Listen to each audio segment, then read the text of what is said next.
On l'histoire d'Ona. Tous les démons ne naissent pas du ressentiment et des mauvaises pensées. Ona est comme ça. C'est l'âme des femmes qui, lorsqu'elles meurent, portent encore dans leur cœur un amour éternel pour leur amant. Incapable d'accepter la réalité, il sort souvent de la tombe, comme un zombie, n'étant qu'un cadavre en décomposition lente avec des sentiments pour la personne qu'il aime. Ona ne se rendait pas compte qu'elle était morte. Dans son cœur, elle n'avait qu'un seul objectif, revoir cette personne. Elle créera un déguisement, reviendra à la belle fille qu'elle était avant sa mort et retrouvera chaque nuit le chemin de la maison de son amant.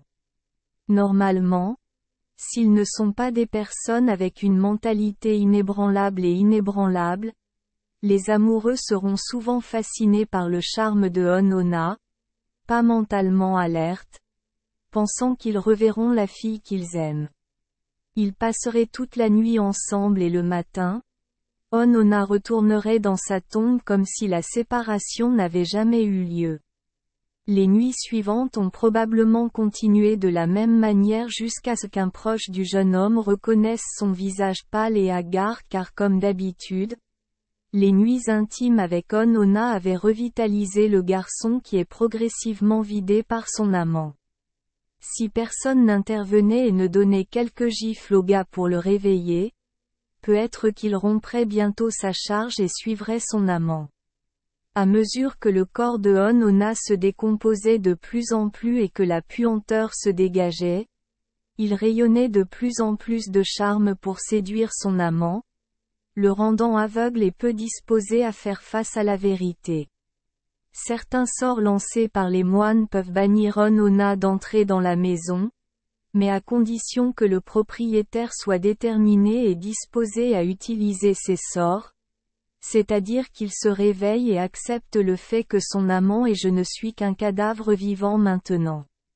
Tragiquement, si les vivants ont encore une chance de se réveiller, au contraire, Ona ne saura jamais qu'elle est morte.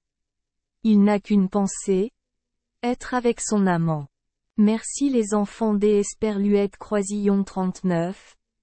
Avoir écouté des contes de fées au jour Esperluette Croisillon 39. 8. Espérons que les histoires apporteront aux enfants des moments heureux et significatifs. Si vous aimez notre chaîne, veuillez appuyer sur le bouton S Esperluette Croisillon 39. Abonner, pour ne manquer aucune histoire intéressante. Je vous souhaite une bonne nuit de sommeil et de beaux rêves. Rendez-vous dans la prochaine histoire.